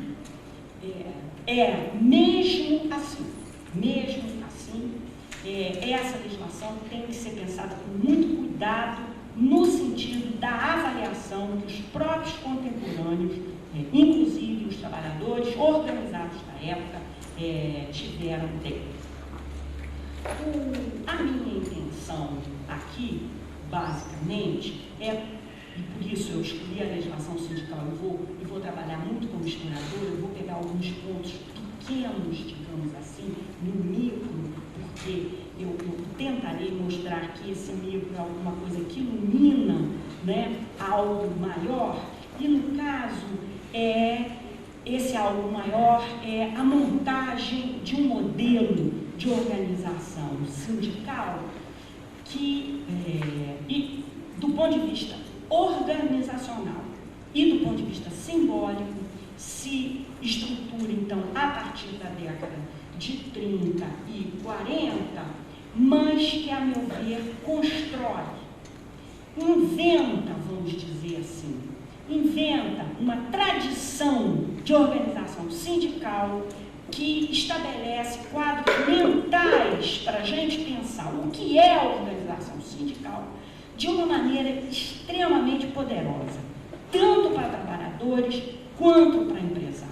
Ou seja, eu entendo que no que diz respeito à montagem da organização sindical no Brasil, a gente pode talvez recorrer à expressão para entender, né, o que é a força de uma tradição que se traduz numa cultura política, digamos assim, sindical, compartilhada, amplamente compartilhada, perpassando empresários e trabalhadores até hoje.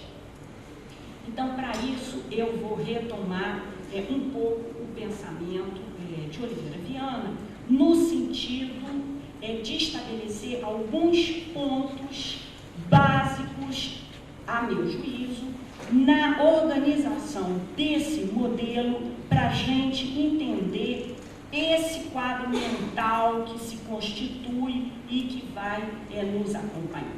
Bom, segundo Oliveira Viana, que é um dos teóricos do autoritarismo da época, mas é igualmente um consultor do Ministério do Trabalho a partir de 32 e fica até 41, 42, ele sai um pouco antes da entrada do Marcondes e é um dos elementos mais importantes para a montagem dessa organização sindical.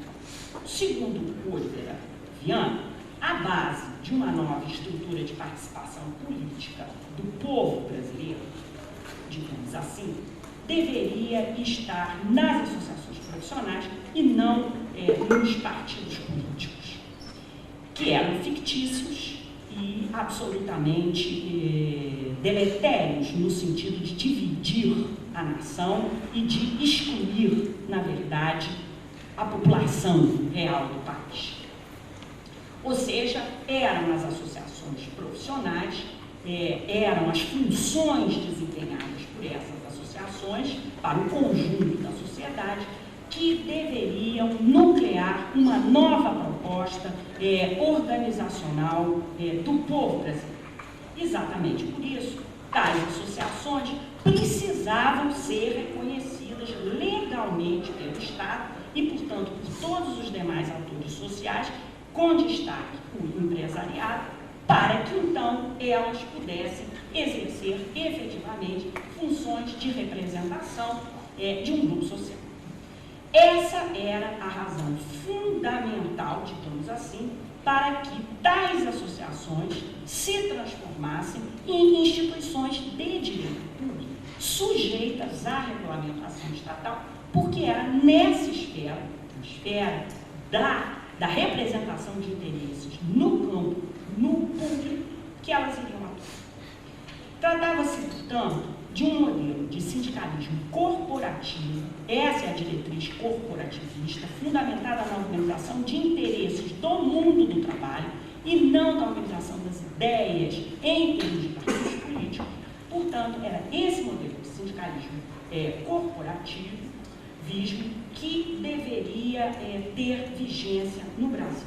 A questão da organização sindical era, nesse sentido, absolutamente estratégica para a política varguista, porque a efetivação tanto de uma teoria da organização sindical, a efetivação dessa forma de organização sindical, que era entendida como uma forma de organização do povo brasileiro, o povo brasileiro trabalhador, portanto, ela estava indissociavelmente ligada a uma teoria de Estado, a uma forma também de pensar o Estado, que que era um Estado, no caso, autoritário e intervencionista e centralizado, materializado, sobretudo no poder executivo.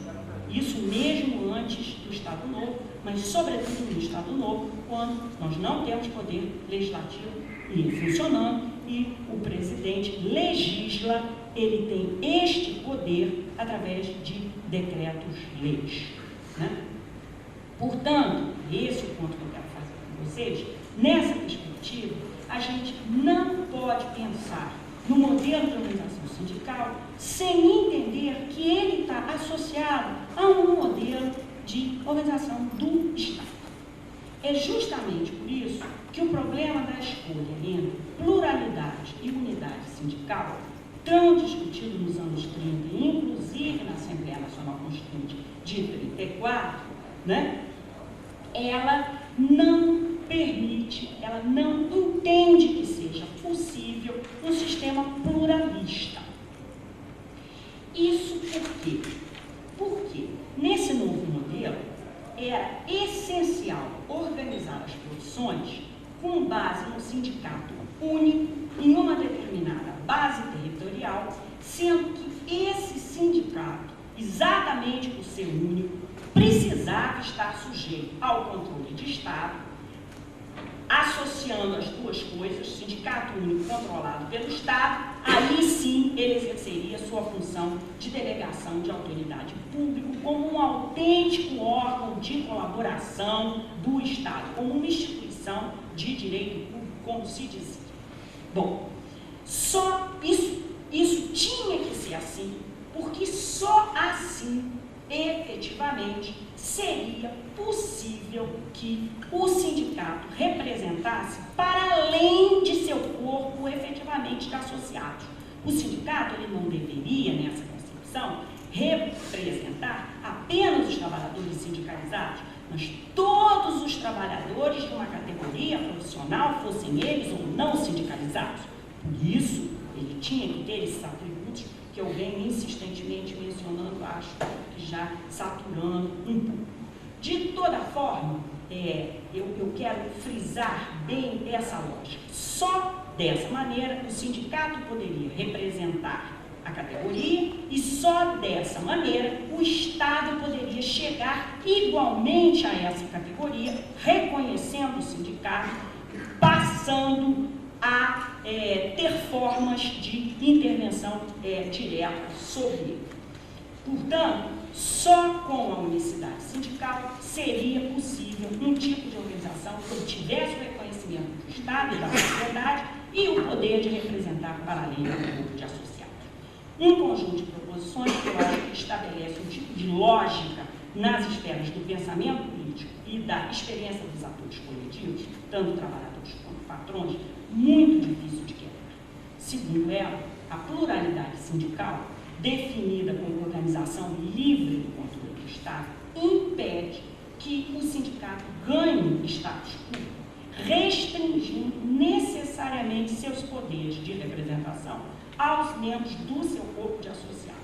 O que impede, por exemplo, nessa lógica, qualquer possibilidade de negociação coletiva efetiva.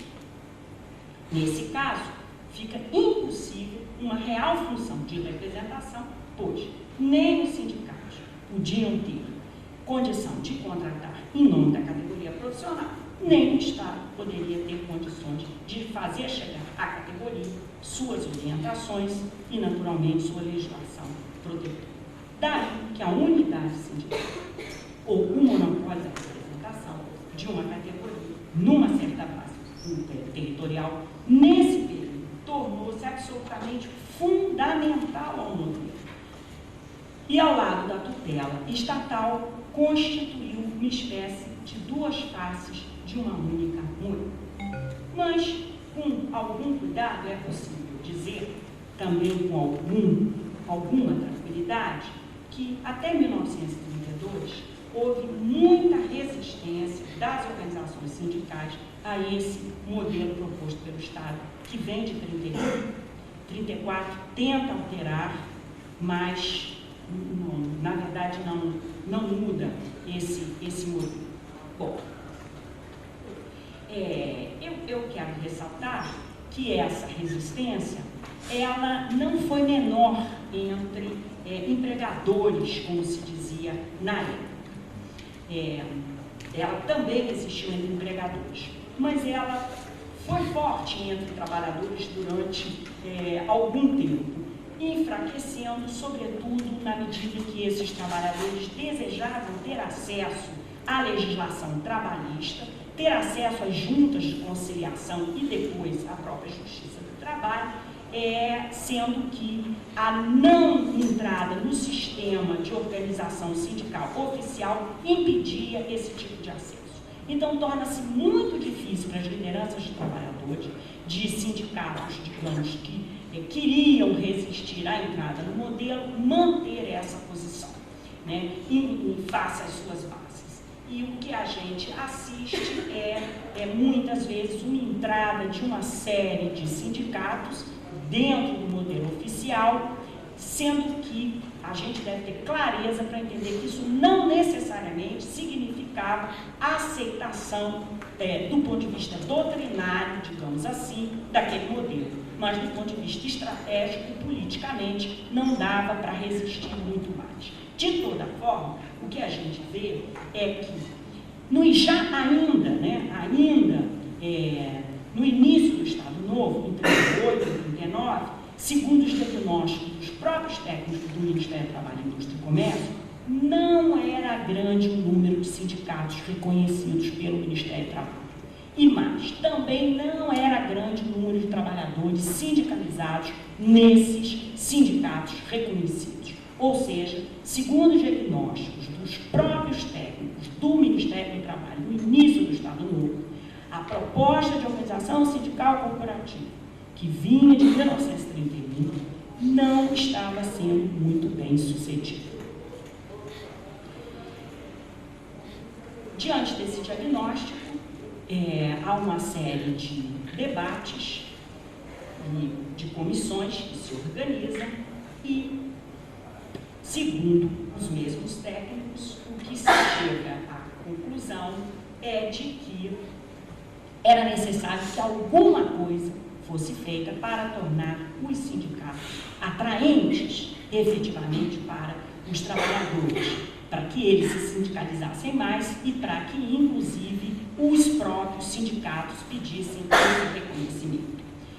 Essa atração, segundo eles, deveria se traduzir em recursos orçamentários que pudessem fazer com que esses sindicatos montassem estruturas administrativas adequadas, modernas, segundo, inclusive, um modelo de organização moderna mesmo, e igualmente atraente no sentido de oferecerem uma série de incentivos à sindicalização, incentivos esses que deveriam ser, por exemplo, serviços assistenciais de formas gerais, como médicos, odontológicos, de lazer, serviços jurídicos, serviços esses que os institutos, que a Previdência não oferecia. Então, nesse sentido, o sindicato entraria com uma rede de suporte dentro dessa linha de atendimento. Bom, como vocês já devem ter percebido, eu estou contando para vocês um pouquinho da história da criação do imposto sindical no Brasil, que eu gosto de comparar a uma figura de Monteiro Lobato, um livro dele que se chama A Chave do Tamanho, né? Ou seja, uma chave capaz de mudar o tamanho das coisas. Né? Então, o imposto sindical seria uma espécie de chave do tamanho capaz de fazer os sindicatos crescerem e, efetivamente, aparecerem.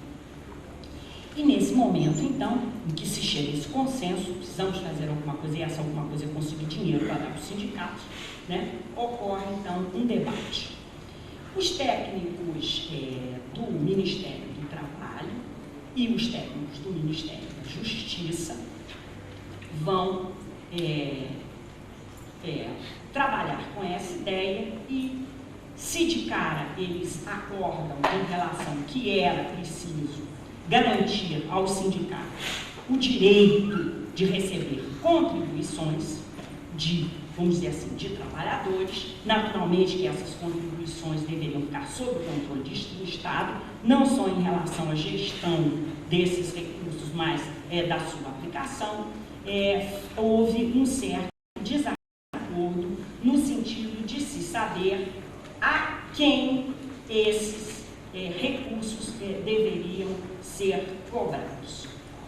A comissão que se organizou no Ministério do Trabalho nesse momento, que foi precisamente em 1938, fim do ano de 1938, faz uma proposta de que esse imposto, né, que esse direito de cobrança, que deveria ser atingir tanto empregados quanto empregadores, né, porque a organização sindical ela não incide só sobre os empregados ou trabalhadores, mas também sobre os empresários, os empregadores, digamos assim. Mas a proposta do Ministério do Trabalho se articulou no sentido de que só os trabalhadores sindicalizados, principalmente os trabalhadores, eles tinham uma preocupação maior com a questão dos trabalhadores, por razões óbvias, em função da importância do dinheiro do sindicato, dos empregados e também da capacidade de pagar da parte dos trabalhadores. A questão empresarial era diferente, embora não menos interessante para os empresários, mas de qualquer forma o entendimento da Comissão do Ministério do Trabalho foi de que só trabalhadores sindicalizados, portanto só aqueles associados, deveriam ser tributados, e é assim que essa proposta é encaminhada ao Ministério da Justiça. No Ministério da Justiça o entendimento foi outro. E a interpretação da Comissão do Ministério da Justiça foi de que os sindicatos que tinham o monopólio da representação de toda uma categoria profissional, que, portanto, oferia os resultados dessa representação, deveriam ter direito de tributar a todos os integrantes dessa categoria profissional, independentemente de sua condição de filiado ao sindicato ou não. Assim, a lógica da necessidade da unicidade sindical que sustenta a tutela estatal completa-se com o direito de tributar a todos os integrantes de uma categoria profissional, fossem eles sindicalizados ou não, fossem eles empregados ou empregadores. E aí cria-se uma verdadeira tríade garantida pelo Estado que assegura, né, de um lado a unicidade, no caso a tutela, e finalmente o que nós classicamente conhecemos como o imposto sindical. O objetivo precípio da iniciativa em 38 e 39, uma iniciativa que se completa com uma lei de 1940, quando aí o imposto começa a ser recolhido efetivamente,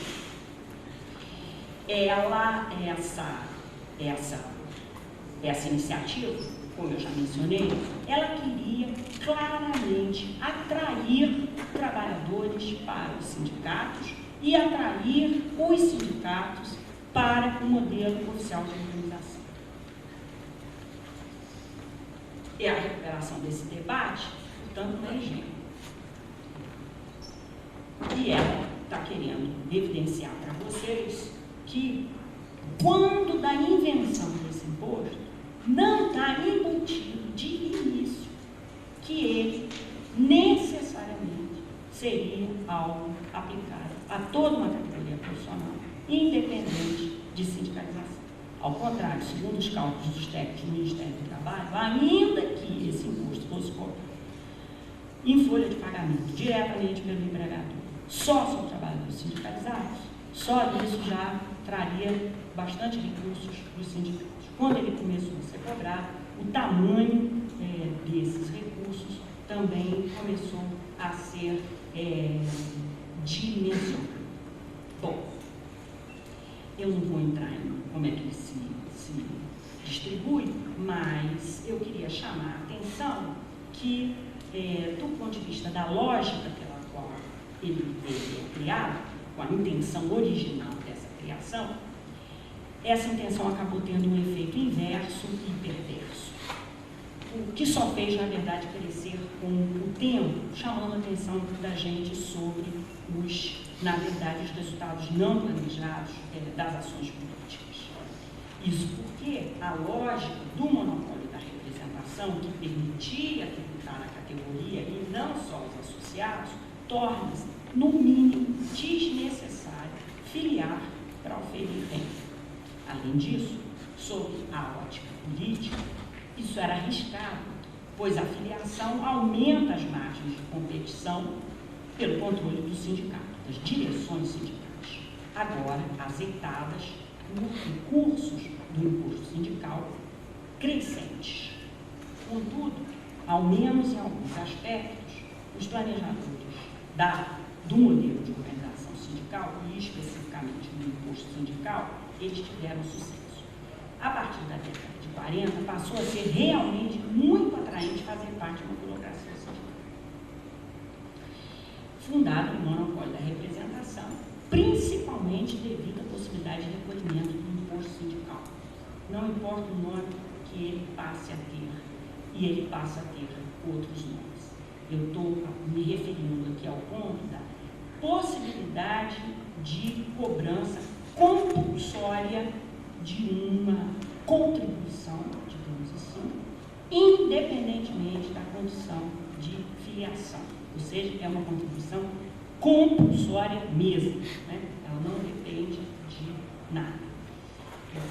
Esse tipo, portanto, de contribuição, ela, assim como características desse modelo de organização sindical, especialmente, evidentemente, a tutela, mas igualmente a unicidade, a unidade sindical, ela passa a ser, ao longo do tempo, considerada um mal, um grande mal, um mal necessário. Isso vai variar, principalmente pelas lideranças sindicais e principalmente pelas lideranças sindicais de sindicatos de esquerda, digamos assim.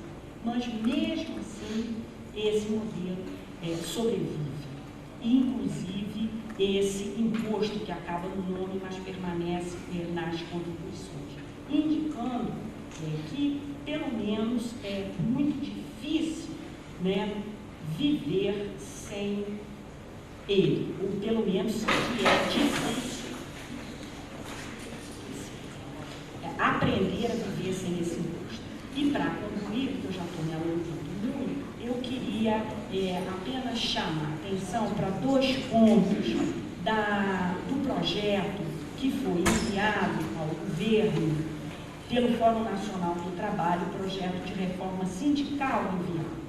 O ministro mencionou, esse projeto é grande, é complexo, é difícil, é novo, ainda vai ser discutido pelo Congresso Nacional.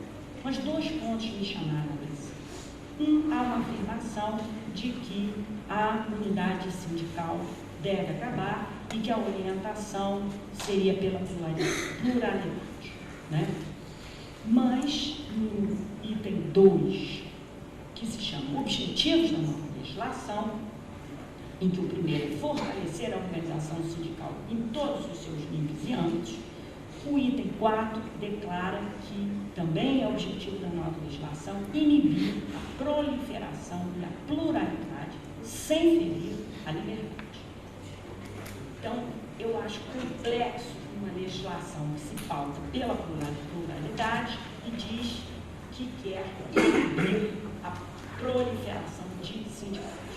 A legislação de 34 também se pautava pela pluralidade e, por razões outras, também não a estimula. E, finalmente, no item 4.7, que se chama Sustentação Financeira da Organização Sindical dos Trabalhadores, tem um primeiro item que chama-se Contribuição Associativa. Essa contribuição associativa, como o nome diz, deve ser paga pelos associados, tanto que é associativa. Mas no outro item tem uma contribuição que se chama de negociação coletiva.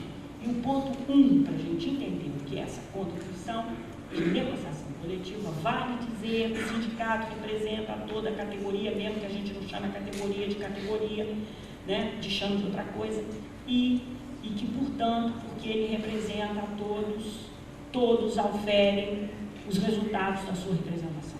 Então, o item diz assim: a contribuição de negociação coletiva de periodicidade anual vinculada à negociação coletiva será recolhida de todos os trabalhadores beneficiados por instrumento normativo, independentemente de filiação sindical. E diz também que essa contribuição não poderá ultrapassar 1% do valor da remuneração líquida recebida no ano anterior pelo trabalhador, que será paga no mínimo em 3 parcelas mensais a partir do mês de abril. Lembro que a nossa contribuição barra imposto hoje é 1 dia de trabalho. Então, fico por aqui.